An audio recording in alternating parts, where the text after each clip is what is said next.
The average person opens up Instagram 150 times a day, but that's by design. Like you said, companies, from product design, they're putting fortunes in to understand why we do what we do. And variable reward, dopamine pops, all that stuff. Exactly. And so if you're picking up the phone the first thing in the morning, the challenge is a number of reasons. This is a challenge. First of all, there are these 4 primary brainwave states. Beta is what you and I are in right now, we're awake. Delta is when you're fast asleep. In between those 2 states, theta and alpha, are extremely important brainwave states for learning. So theta is the state right in and out of sleep.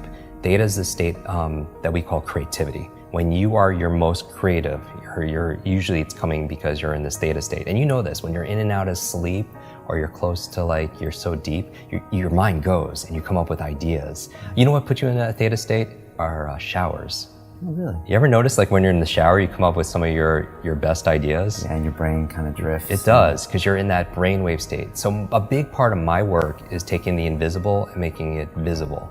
When I do these demonstrations, I always tell people that I do it because I want you to see that there's a method behind the magic.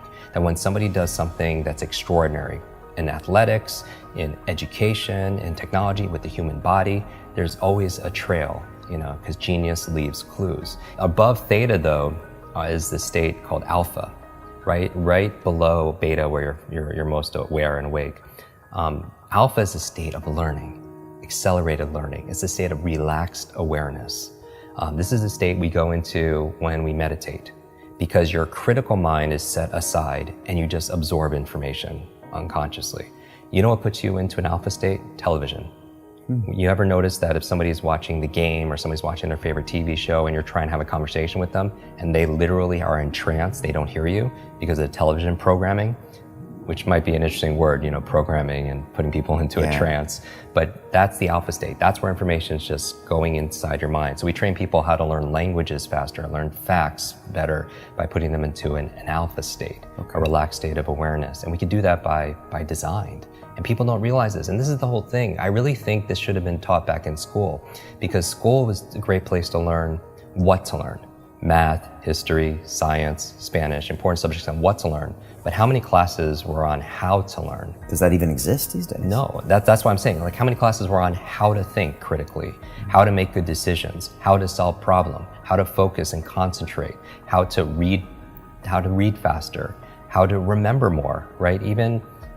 They teach you 3 R's in school: reading, writing, arithmetic.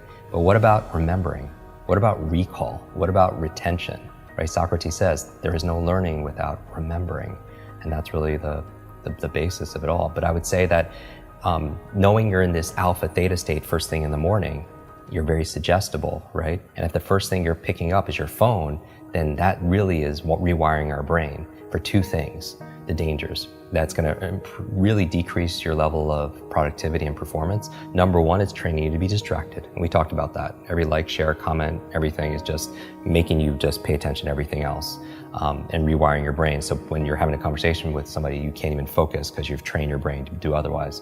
And that's why mindfulness is so important, whether it's meditation or something else, because it's not that I don't meditate every single day just to be at peace and be in the Zen state. I do it because it's a mental exercise. It improves my cognitive capabilities, meaning that when my mind goes somewhere else, that's the opportunity. Because when I pull it back with my breath or visualization, I built that muscle. Because here's really the basis of my work is really about taking nouns and turning them into verbs. So what do I mean by that? It's like so many people, they wake up and say, oh, I hope I have energy today, or I have motivation today, things that they have, right? I have creativity so I can write today or make videos, or I have memory, or I have focus or concentration.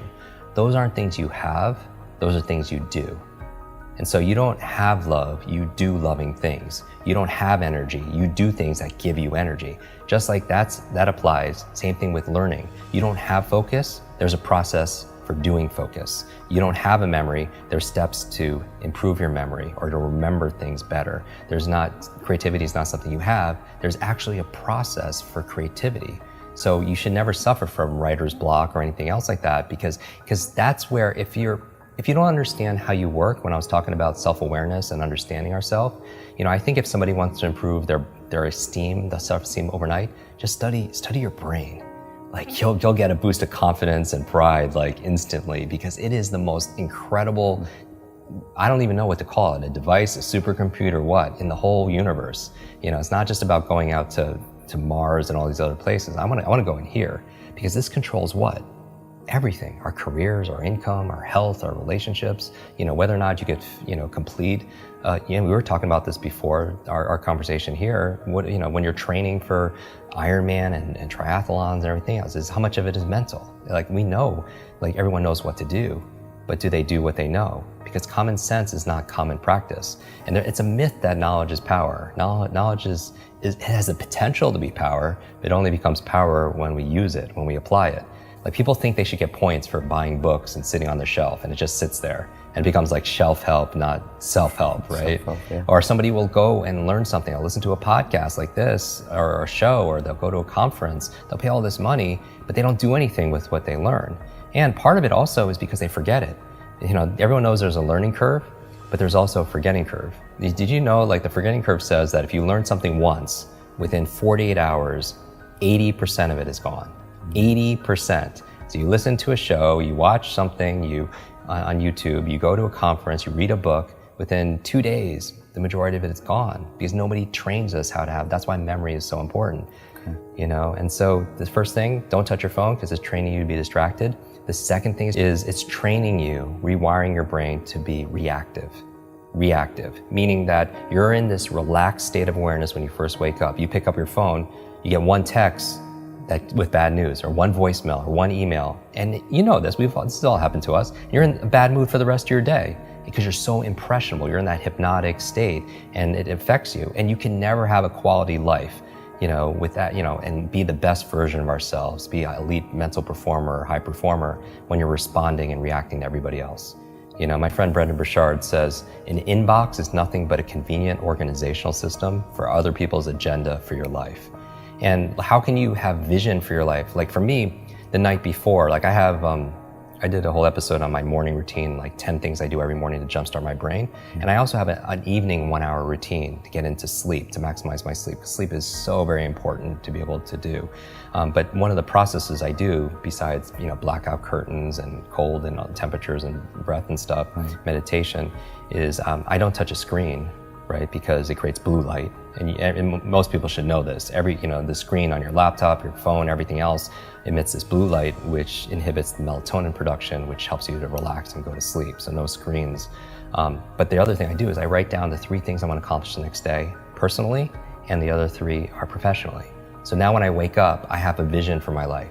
Like this is a win today if I just get these 3 things done personally and 3 things professionally. And then when it comes to my phone, I don't touch my phone until I get at least 1 thing done. And that's my test. You know, if I could just do that. And it's not always perfect, you know, but it's about progress, right? Because practice makes progress, right? And there's never going to be a perfect. And I think people need to find what works for them. But I would say, again, to step out is don't trust yourself as the expert instead of somebody else, and test it. You know, maybe for 1 week, keep your phone outside your bedroom for just 1 week and don't touch it for the first hour a day, and spend the first hour a day being a thermostat, not a thermometer. Because a thermometer, what's a function? It reacts to the environment. And that's a kind of crappy way to like live. Not that we do react to the environment. We react to the weather, right? We react to how clients treat us. We react, but to the degree we're happy is that we have the locus, the location of control inside. Right? All the studies show that the happiest people are the ones that feel like they have the control over their happiness and not put it to somebody else, a person or a place or something going on in the economy or politics or anything, right? So a thermometer reacts to the environment, but a thermostat's different. What does that function? It sets the environment. It sets a goal, it sets a temperature, and then the environment raises to it. And so I feel like anyone who's attracted to your work or to mine, they're thermostats because they have a growth mindset. Because if they thought things were fixed, they wouldn't watch something like this. Because what's the point? It's just all predestined and it's set, and we can't grow.